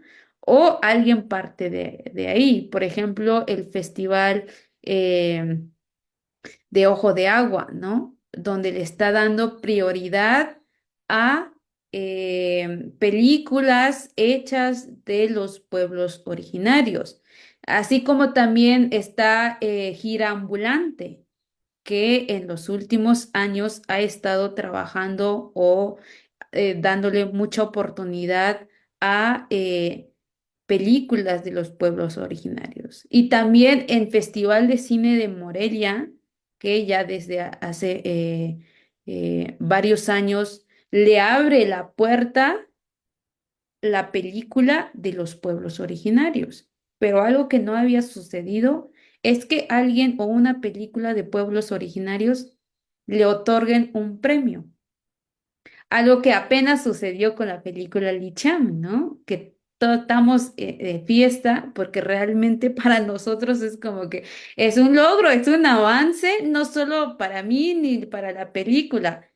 O sea, el llevar el ojo a mejor largometraje donde compites con películas que fueron producidas con otro presupuesto, con casas productoras muy grandes, con coproducciones internacionales, y tú llegas con tu fondo de cambio y ganar el ojo, pues es una maravilla, ¿no? Y entonces, y es un avance donde, claro, o sea, si ya desde en el hecho que nos voltearan a mirar que estamos haciendo cine, pues qué bueno que haces esta pregunta para que busquemos este derecho también de tener nuestra propia plataforma y con mayor acceso, ¿no? Porque algo que también está costando muchísimo es, y también sepamos clasificar todo tipos de cine, como nosotros estamos nombrando, porque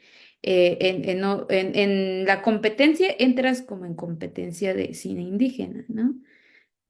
O cine, en este caso yo competí eh, de cine documental mexicano, ¿no? Y con toda la industria, ¿no?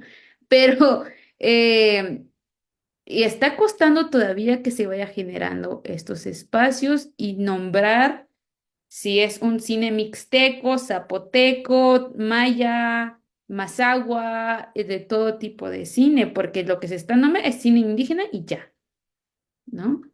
Y entonces, y eso o sea, hace falta muchísimo, que es un derecho como mexicanos también exigir, pero todavía apenas se está logrando un fondo para pueblos originarios, ¿no? Y a nivel general de distribución sí está compleja distribuir tu película. Gracias. Pero bueno, tu película entonces, ¿en dónde la podríamos ver? O sea, La película, bueno, hay algo que también en diferentes tipos de película que se planea desde en el desarrollo es, ¿qué quieres? ¿Cuál es el objetivo con esa película, ¿no? En mi caso, pues yo lo pensé para competencias de festivales. Hay una ruta también con las películas, ¿no? Cada película, a veces hay películas que lo piensan directamente para plataformas, ¿no? Y ya desde ahí se trabaja un formato diferente. En mi caso, pues que muchas veces lo que está sucediendo acá en Chiapas le apostamos a una ruta quizás un poco más larga de llevar a festivales, competencias internacionales, luego llevar a festivales por territorio, y luego se hace un estreno cultural que le llamamos o comercial, donde ya se distribuye en todos los espacios del México, en instituciones, cineclubs o hasta en cada rincón. Y también de los tipos de temas que estamos tocando, llegamos hasta con campaña de impacto, ¿no? Donde se hace un recorrido, ya sea en diferentes plataformas, diferentes comunidades presenciales y todo. Y en este caso, la película Licham está pensado en esto. Apenas tuvo su estreno mundial y pues queremos apostarle una competencia internacional, ¿no? Después de competencia, lamentablemente. Justo, claro, siguen dominando el mundo occidental. Lamentablemente, en los festivales internacionales tienen sus políticas, ¿no? Hasta los festivales están clasificados clase A, clase B, clase A documental por clases, ¿no? Y en este caso tienen sus propias políticas donde si quieres competir en esto, tu película solo debe haber estrenado una vez en tu país o proyectado en tu país para poder competir con eso. Ya una vez que compites ahí, ya puedes competir en otras, ¿no? Son políticas que se están manejando y son políticas de poder, ¿no? Y entonces, ¿pero qué buscamos nosotros, no? Claro, sí tenemos que cumplir algunas políticas con tal de que nuestra imagen llegue, nuestra narrativa llegue y ya basta con una narrativa donde hay un retroceso de cine indigenismo, pero con alta tecnología, ¿no? Pues eso está en la película Lichan. Bueno, o sea, en la película Lichan, pues eh, va a haber otros momentos también que va a estar en plataformas en momentos muy limitados. Lamentablemente, eso es lo que sucede cuando entramos en plataformas limitados por horas, solo 3, 4 días o una semana máximo, ¿no? Y entonces, por eso lo que estamos manejando es a través de la página de la película, ya sea en redes sociales, Facebook, Instagram, web anunciamos dónde se va a ver, ¿no? Y entonces, pues ahí estaríamos anunciando de la película Licha. Gracias. Ana, A pues ti, no sé si puedas dejarnos en los comentarios justo la página de la película y pues no sé si tú tengas un Facebook o alguna red en la que te puedan contactar en caso de estar interesados en poder tener sí, comunicación como más directa contigo. eh, lo voy a escribir acá, página sería,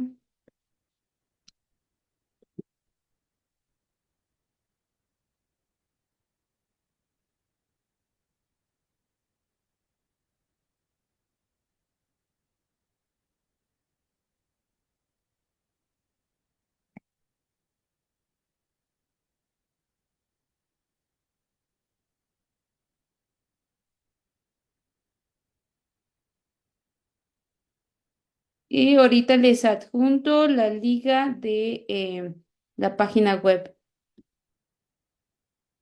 No sé si alguien más tiene pregunta, comentarios.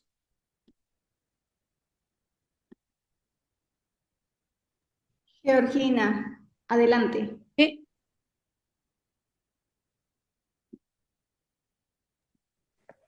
Gracias. Y pues sí, gracias, estuvo súper interesante la información. Eh, pero me gustaría a mí un poco, tengo una duda, yo desconozco un poco de cómo,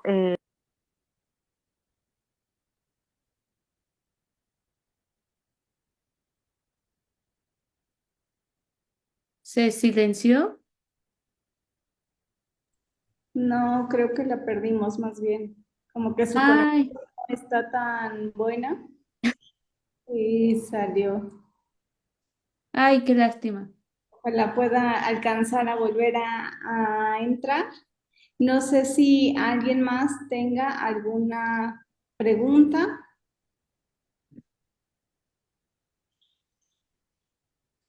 Sí, Luis.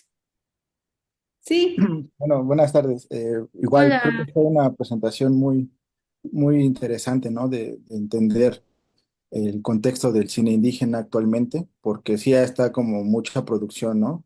Apenas también se estrenó otro del ZLN, ¿no? La montaña y todo Sí, este tipo de documental, ¿no? Que se está armando últimamente. Yo creo que, por ejemplo, yo crecí viendo, pues, obviamente, las películas de cine de oro mexicano, Tizoc con Pedro Infante, la otra de Mi Niño Tizoc, ¿no? Que también habla un poco de la región de Xochimilco, y el Milusos, ¿no? También incluso tomando estos contextos de personas que venían de otros estados de la República, aquí a la Ciudad de México, para transformar su realidad social, ¿no? Y económica, cultural de cómo vivían en sus comunidades.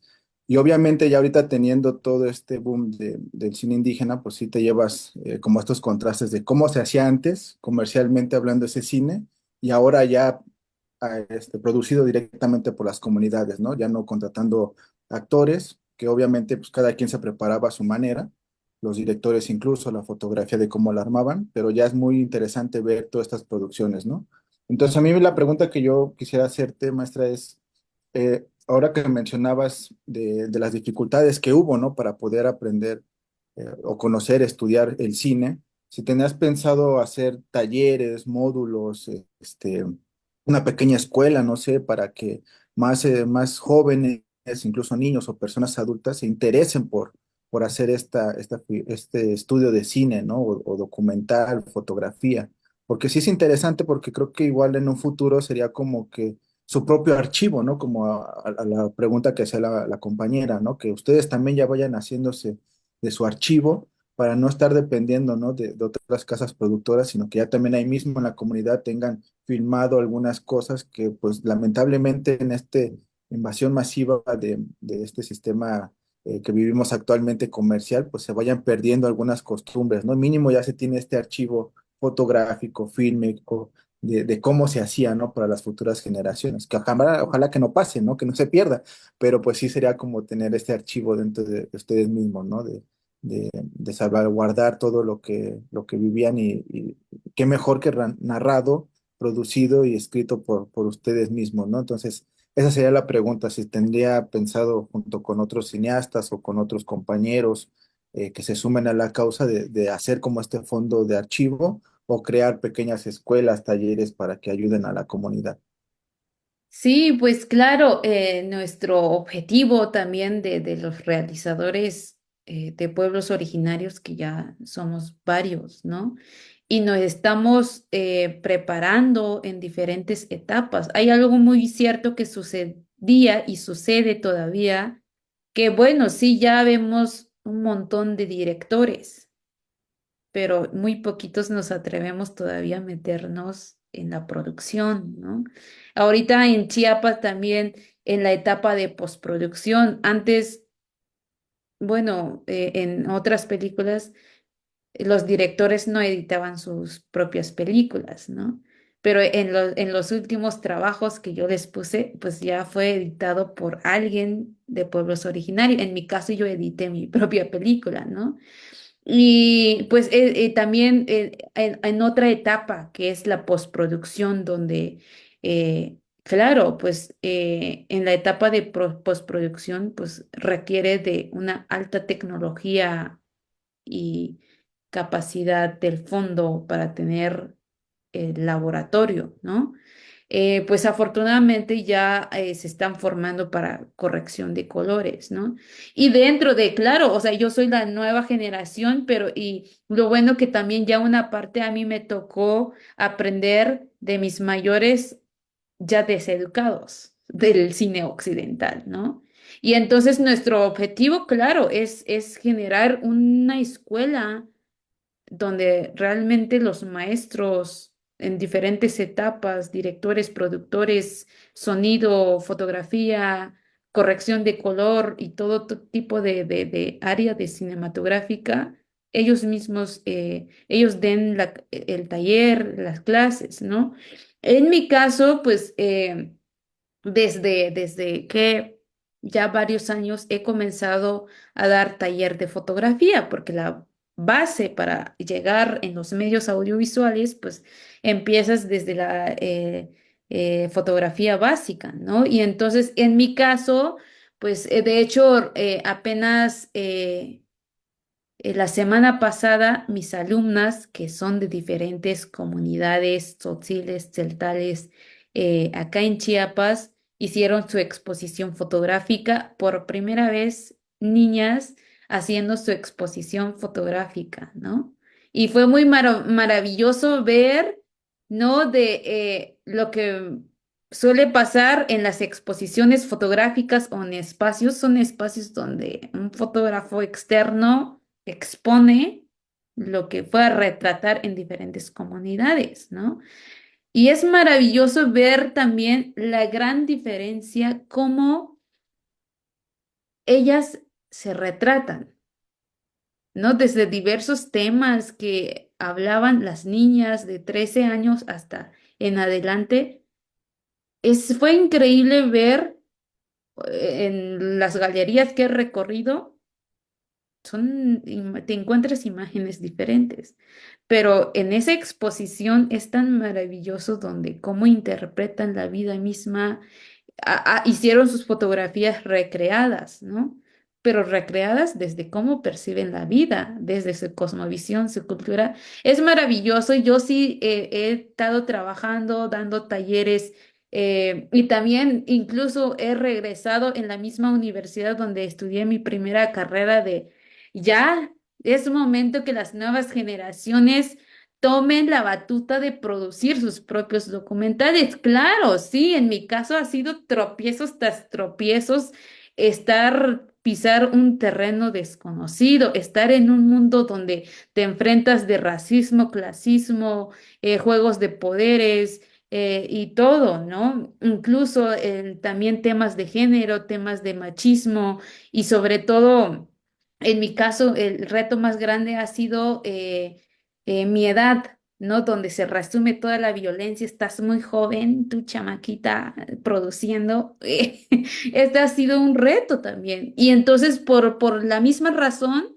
yo he buscado espacios, me he aliado con espacios para dar talleres con niñas, porque es, pues, para estar yo acá, para poder ser la premiada Ojo a Mejor Largometraje, porque hubieron ya mis mayores que abrieron el camino y abrieron las puertas de otros festivales, ¿no? Y entonces, pues claro, pues es muy buena pregunta que nos hizo Rosa, ¿no? Si ya está pensado pues, tener propia plataforma, pues a ver si yo logro o las nuevas generaciones logran, ¿no? Y entonces, y por eso es como, es muy necesario también ir transmitiendo, y sobre todo acá en Chiapas, que no hay una escuela de cine, y hablar de cine es muy difícil el acceso de formación, de preparación, ¿no? Y entonces, pues claro, sí, a quienes ya estrenamos nuestra ópera prima, pues sí, ha sido un sacrificio, una lucha muy pesada en esta búsqueda, en este ámbito. Pues claro, pues no hay hay algo que también estamos muy conscientes para estar en este espacio, hay que hacer resonar la voz de nuestras ancestras, ancestros que lucharon para que nosotros tuviéramos educación, ¿no? Y entonces, ¿y qué pasa? Pues las nuevas generaciones también les va a tocar abrir otras puertas, ocupar otros espacios, ¿no? Y la verdad que sí estamos como buscando la forma y cada quien está haciendo desde su trinchera, si le gusta más la dirección, producción, corrección, fotografía, sonido, y cada quien lo está haciendo. Claro, se está generando como talleres virtuales. Yo he estado trabajando así talleres virtuales. De hecho, el 2021 hice un taller virtual de fotografía para todo el estado, ¿no? Y entonces, pues sí, hemos estado trabajando también. Muy genial, excelente, muchas gracias. Y sigan en ese camino para que sigan saliendo cosas más chéveres. Muchas gracias. Bueno, Ana, pues hemos llegado al cierre de de nuestra sesión de hoy. Te agradecemos muchísimo tu participación, fue muy enriquecedora, aprendimos un montón de este andar en el cine. Muchas gracias a todos los participantes que estuvieron acompañándonos hoy, gracias a los que prendieron la cámara, porque como dice Ana, bueno, pues esto de hablarle a la imagen negra es complejo, ¿no? También. Entonces, muchas gracias. Y pues agradecerle muchísimo a mi compañera Erika de la UACM que estuvo aquí acompañándonos a lo largo de la sesión. Muchísimas gracias, Eri. Compartirles que la siguiente sesión será el siguiente miércoles. Eh, eh, Van a tener ya como el cierre de conclusión, donde estará Erika y Nayeli acompañándolas, a Nayeli de Raíces del Verso, y donde también tendrán mayor acercamiento sobre estos temas que me comentaron sobre legislación. Lo tenemos pendiente y sabemos que es una deuda que tenemos con ustedes, entonces ahí también en esa sesión van a tener aportes. Y pues creo que sería todo de nuestra parte. Muchísimas gracias, Ana. Ay, a ustedes, muchísimas gracias, quienes nos vieron en la transmisión también, muchas gracias, y quienes estuvieron acá, pues muchísimas gracias por sus tiempos también y por su participación, y pues nada, gracias a también a la institución, a Elena, a quienes estuvieron organizando, gracias a todos, todas, todes. No, muchas gracias. Eri, no sé si tengas algún comentario. Gracias, pues agradecerle a Ana pues su participación, gracias por el gran aporte que estás haciendo de una mujer en el cine, en estas cuestiones que como bien dices, pues falta todavía que más mujeres se dediquen a esta parte de la realización y ojalá en algún momento pues podamos realizar otra actividad, quizá un encuentro de creadoras, creadores en el cine, pero que sean creadores, creadoras desde los pueblos indígenas, ¿no? Desde su mirada, desde sus necesidades, de cómo se ven, cómo se miran, cómo se perciben y qué es lo que quieren proyectar sobre todo, ¿no? Y pues muchísimas gracias a Elena también y a quienes estuvieron en la sala de Zoom. Muchísimas gracias. Y nos vemos el próximo Gracias, miércoles. gracias, Al Erika. cierre. Bueno, cuídense, Y adiós. bonito fin de Gracias, nos semana a vemos. todos, todas. Gracias.